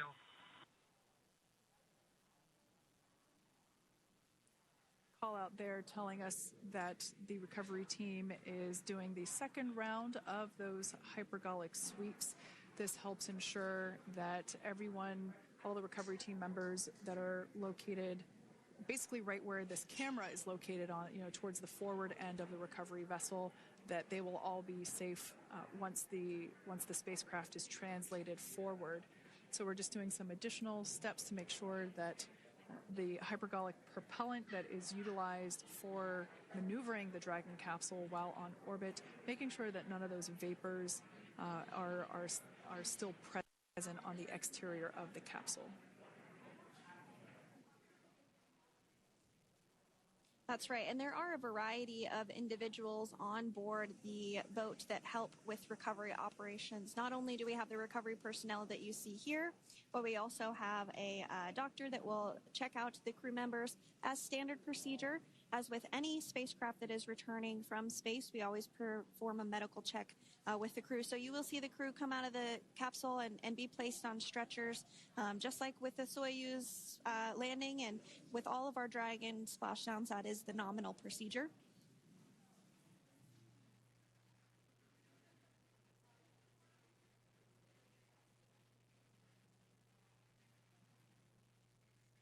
We'll stand by to see Dragon Freedom translate or scooch up a little bit closer to the camera angle that we're seeing right here. And then teams will step through procedures to get that side hatch opened. You see it right in the dead center of your screen there. It's kind of that rectangular shape. It has not been opened since Crew 9, which include Nick Hague and Alexander Gorbunoff, launched back in September from the Kennedy Space Center in Florida. So that will be the very first time that hatch is opened. Once docked to the International Space Station, crew enter through the top hatch, which was where the nose cone is now closed. That's the hatch that they actually utilize to go ahead and get inside the International Space Station.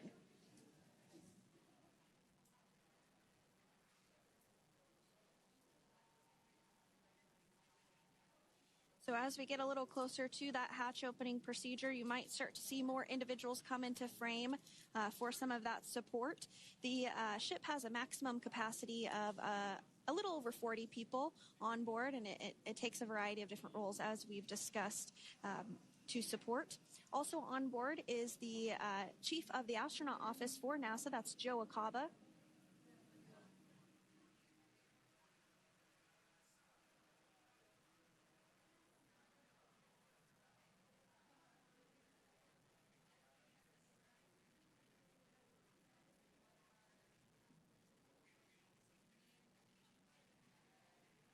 Now, while we are standing by for translation of the Dragon spacecraft to the platform there, the recovery platform that we see in the foreground, It is important to note that Nick, Suni, Butch, and Alexander will be getting assistance from the recovery teams while exiting the spacecraft. This is the same process for any returning long-duration crew members. As you could imagine, returning to a gravity environment can wreak havoc on our vestibular system, which is responsible for maintaining balance and motion. Of course, safety is our number one priority with this operation, so we'll see the crew members helped out of the spacecraft one by one, and they will be assisted the few feet to the medical quarters aboard the boat. And on board Dragon are three veterans space flyers. That includes Nick Hague, the commander, as well as Butch, Wilmore, and Suni Williams. Alexander Gorbunov is completing his very first space flight on this mission, and he completed 171 days in space along with Nick Hague.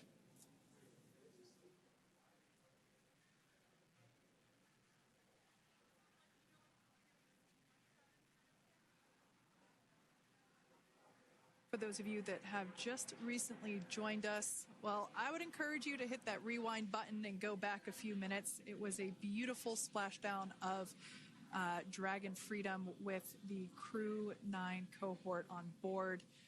They had an on-time splashdown at 5:57 p.m. Eastern Time, 2:57 p.m. Pacific Time. We can see that the spacecraft... Freedom translation is in progress.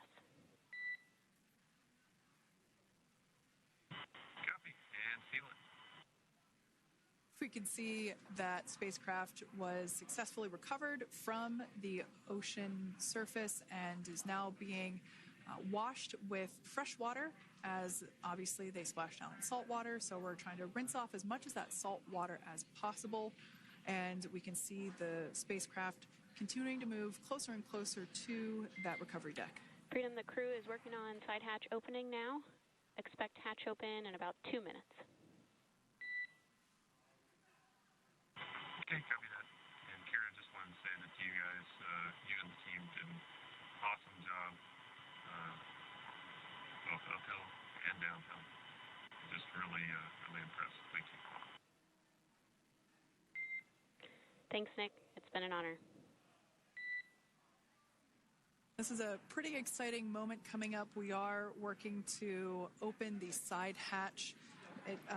One thing that may not be obvious from, just looking at the spacecraft here is that this side hatch that we're about to open, the last time it was open was when this spacecraft was at the launch pad.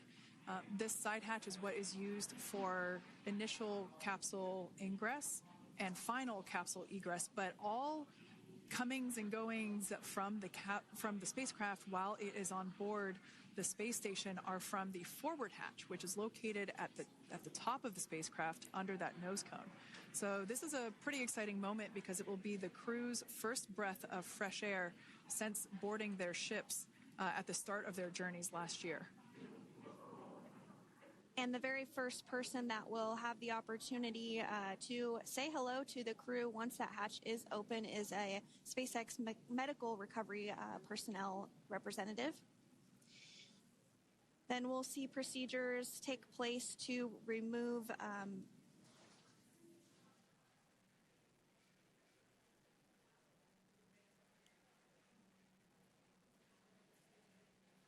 the footrests of Dragon. That will just help the recovery personnel get a little bit more room to access the crew and help get them out of the spacecraft. Yeah, you're absolutely right. Safety is, once again, top priority here, and removing those footrests from all 4 seats will be helpful as a SpaceX recovery team member will actually go into the capsule, into Dragon Freedom to help the crew members unbuckle and stand up, and essentially we'll also see a fun little slide be put in place to help the crew members exit the spacecraft safely. So yeah, we're going to remove all 4 of those footrests to basically give a little bit more working room inside the spacecraft. That's right. And we did hear the go for that hatch opening, so we're just a couple minutes away from being able to see that. And then we might be able to get the chance to see a couple of views inside of the Dragon and see the crew following their splashdown. Now, opening that side hatch isn't quite like opening, the door to your car. We have to depress the seal around the side hatch, as well as, we'll now see them open that side hatch up.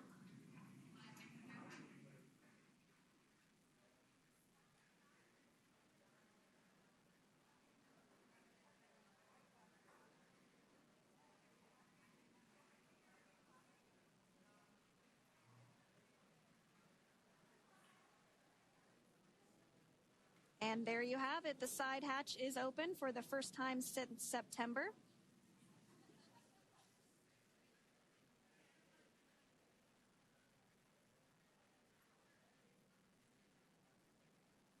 We can see some of the protective equipment there that was brought into frame that will help protect the edge of the side hatch. One, from any potential damage. Oh, we can see the recovery crew member there taking photos of the side hatch seal. This is part of the standard operation for recovery. These photos will get saved into our procedure. We'll then install that protective frame around the side hatch. This helps to ensure that the side hatch itself, the edges of it, incur no damage while crew members are coming out from the spacecraft.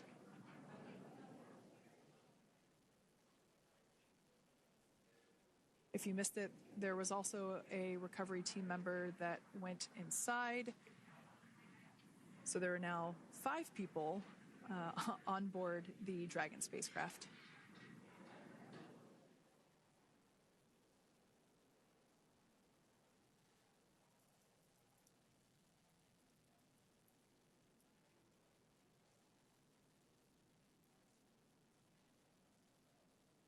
And if you are just joining us, it has not yet even been an hour since Crew 9 splashed down off the coast of Tallahassee, Florida at 2:57 p.m. Pacific time. The crew is now on board the recovery vessel Megan, and the hatch is open. The next major milestone that we'll see is when the crew will actually egress or exit the spacecraft. But before that, they'll continue to, the recovery personnel rather, will continue to install that protective area around the hatch and then remove the footrests. So we're a couple minutes away from seeing the crew egress, but not too long away.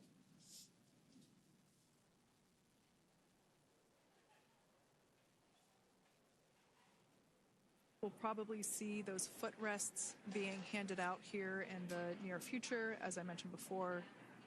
Of course, we got to get a well-documented photo of the moment.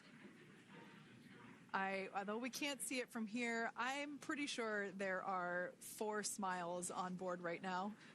And we did hear that report out from the commander, Nick Hague, following splashdown, that there were four smiles as far as he could see. Yeah, capsule full of grins. Now, generally speaking... And there we do see Crew 9, some happy waves, smiles all around back on Earth.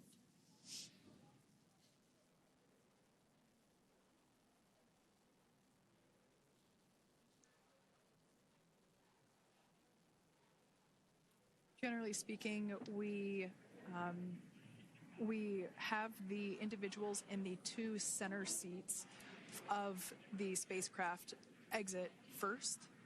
You might hear us refer to this as the exit process as egress. It's just another term for exiting the spacecraft. Generally speaking, we most of the time have the 2 center seats egress first, as it makes moving around inside the capsule a little bit easier.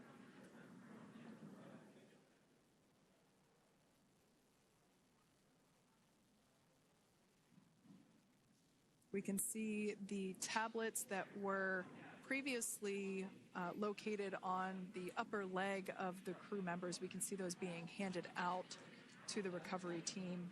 Those were taken off prior to the entry phase, to to spacecraft reentry. Those had to be stored and secured prior to dynamic operations.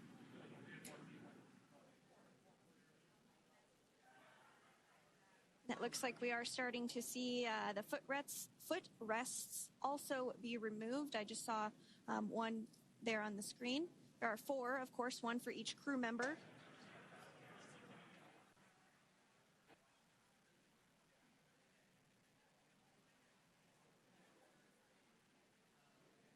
Those footrests are made out of carbon fiber and are actually sized appropriately for each crew member, as everybody has different measurements and different leg lengths.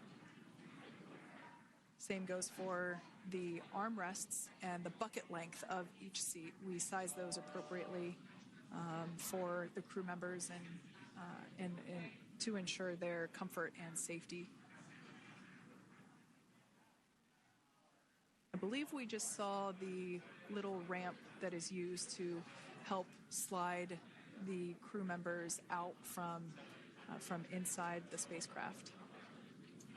And once the crew does exit Dragon Freedom, they will be placed on to a stretcher to go to a medical bay for medical checkouts. This is standard procedure for all Dragon spacecraft flights that splash down crewed, as well as for our Soyuz spacecraft that land in Kazakhstan.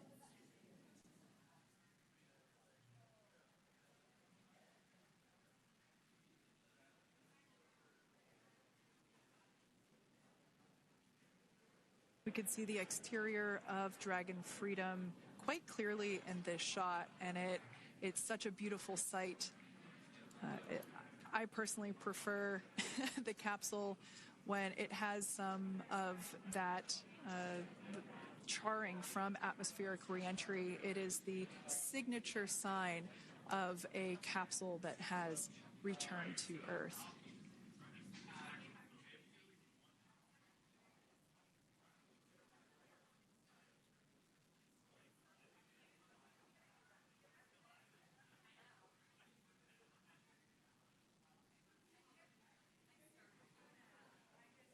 Continuing to stand by for our first crew member to egress or exit for Dragon Freedom following their splashdown at 2:57 p.m. Pacific time. Dragon undocked from the International Space Station at 10:05 p.m. Pacific just yesterday, so it was about 17 hours of phase.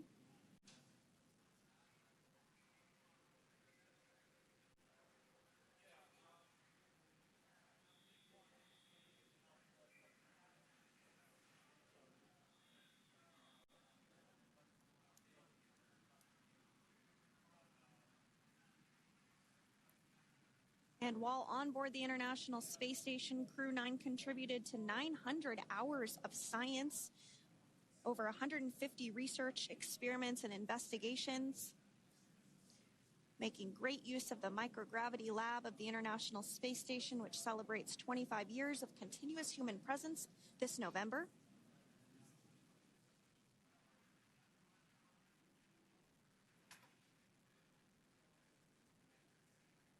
Looks like we're about to get our first crew member here upon egress of the Dragon spacecraft.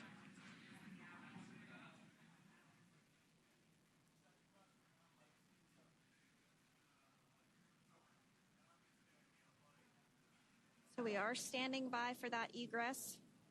Outside of Dragon, you do see one of those stretchers. This is the expected procedure as the crew will be taken to medical facilities following their exit from Dragon.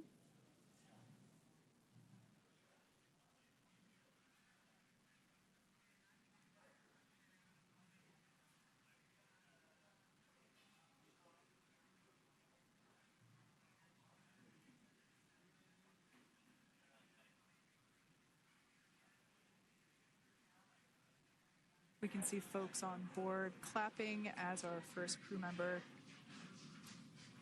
And that is NASA astronaut Nick Hague, commander of Crew 9, now out of Crew Dragon Freedom. Some smiles, thumbs up, and a wave. Can't get any better than that. Yeah, that is one happy camper, that's for sure. As we said before, it is standard procedure for all of our long-duration crew members to receive assistance upon egressing from the spacecraft. We basically help them move off of the recovery deck and into the private medical quarters for their initial consultation with the SpaceX flight surgeon. So we'll see that take place for all 4 of our crew members today.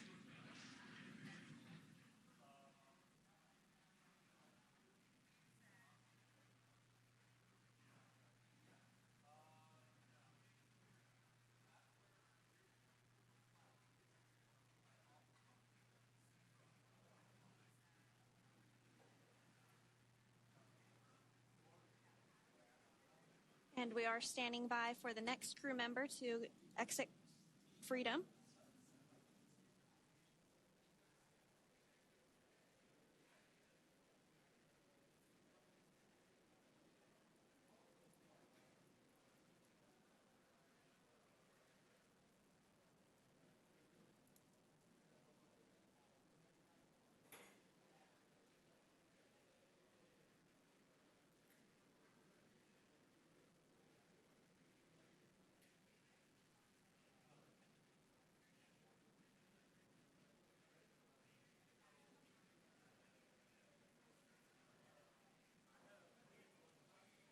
Next up, out of the capsule, we expect Roscosmos cosmonaut Alexander Gorbunov's first space flight.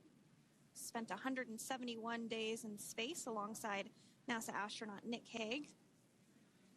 Looks like we're getting some cheers and clapping on board as Alexander is slid down the little ramp and placed into the mobility aid. Once again, big smile.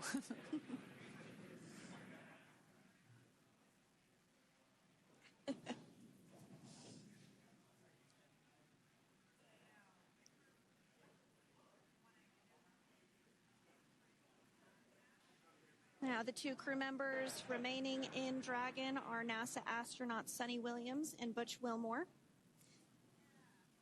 They completed 286 days in space. One of the remaining footrests being removed from the Dragon spacecraft.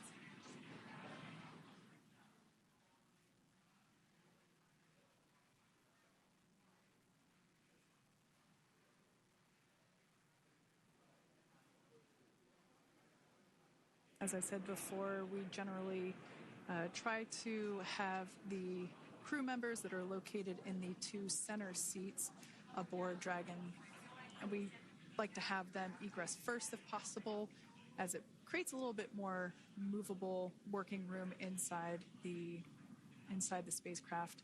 There is a recovery crew member inside that is helping all of our Crew 9 crew egress or exit from the spacecraft.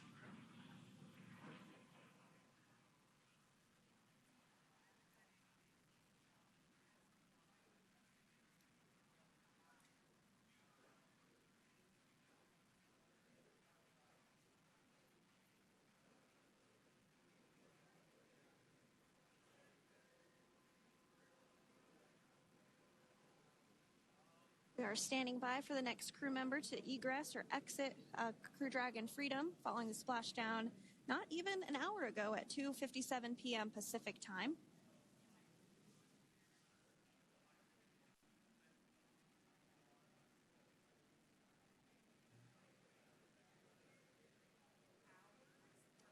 Really have the recovery operations down pretty quick at this point.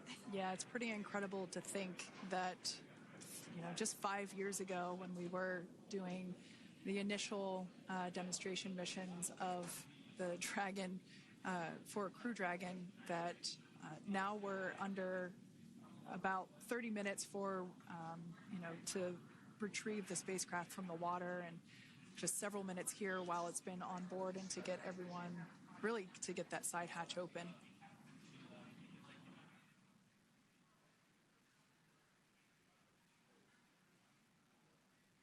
For those of you that have just recently joined, the Dragon had an on-time splashdown Oh, looks like we're getting our next crew member here. That is none other than Suni Williams. Big smile, big waves. She, like her other crew members, now will be assisted onto the mobility aid.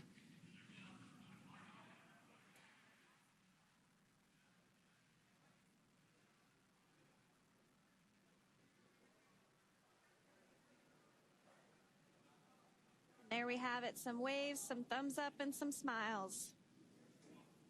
Definitely seems to be a theme among all recovery operations. Absolutely. And of course, that leaves NASA astronaut Butch Wilmore inside Dragon in seat 4.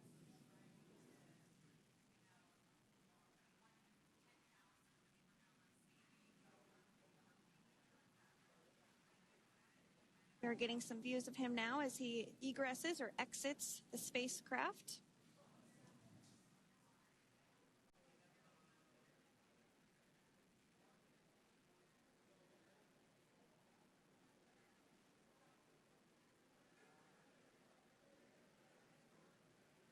Once again, some elation and cheers there from Butch Wilmore. As we mentioned before, returning to Earth coming from a microgravity environment can wreak havoc on the body. So it is customary and just standard procedure for all of our long-term space residents to get assistance once they are back on board the recovery vessel.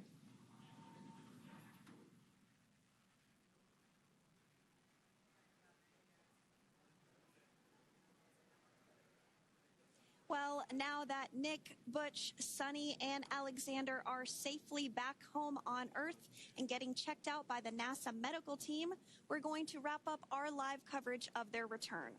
The Crew 9 mission began a little differently than usual since Butch Wilmore and Suni Williams were already aboard the space station when Nick Hague and Alexander Gorbanoff arrived on the Crew 9 spacecraft in September. Having arrived as the crew flight test crew for Starliner, Wilmore and Williams were fully incorporated into the space station's Expedition 72 team and began research and other work aboard the station along with the other crew members. Williams commanded the orbiting laboratory for much of the expedition. After a successful liftoff and separation from Falcon 9, Nick and Alexander made a short flight on board Dragon to the International Space Station. Veterans of long-duration space station missions, both Williams and Wilmore conducted spacewalks during their 9 months in space. Like all crews on the station, Crew 9 had the ability to leave at any point had there been an emergency. With their full-duration mission coming to an end, the crew began packing up their personal items for their return to Earth about a week ago and worked through tasks and shared lessons learned with Crew 10 teams as they arrived a few days ago. Their journey home began about 17 hours ago when they closed the forward hatch to Dragon and undocked from the space station at 10:05 p.m. Pacific, 1:05 a.m. Eastern. After 4 successful departure burns and a phasing burn to line up their orbit, Nick, Butch, Suni, and Alexander rested for a few hours before waking up to prepare for re-entry this morning. We jettisoned Dragon's trunk and performed our final on-orbit maneuver, the approximately 7.5-minute-long deorbit burn, and that occurred at 2:11 p.m. Pacific, 5:11 p.m. Eastern Time. And that sent Dragon on its path home.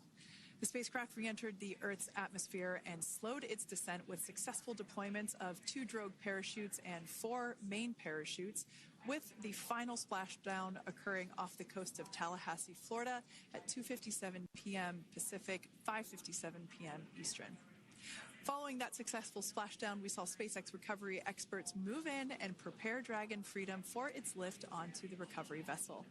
And just a little less than an hour following splashdown, we saw Nick, Suni, Butch, and Alexander make their way out of Dragon and into the recovery ship's medical facilities, safe and sound. Next up, they'll catch a helicopter flight back to shore, where they'll transfer to aircraft that will take them home. The astronauts will take a NASA plane for the short flight back to Houston, where they'll be reunited with family and friends to bring an end to this mission. It's been an honor and a privilege to share their journey with all of you as we continue this new era in human spaceflight. Return today marks the end of the direct handover we executed after successfully launching the Crew 10 mission to the space station just last week on Friday, March 14th. Thank you, as always, for joining us for tonight's coverage of the splashdown of Crew 9.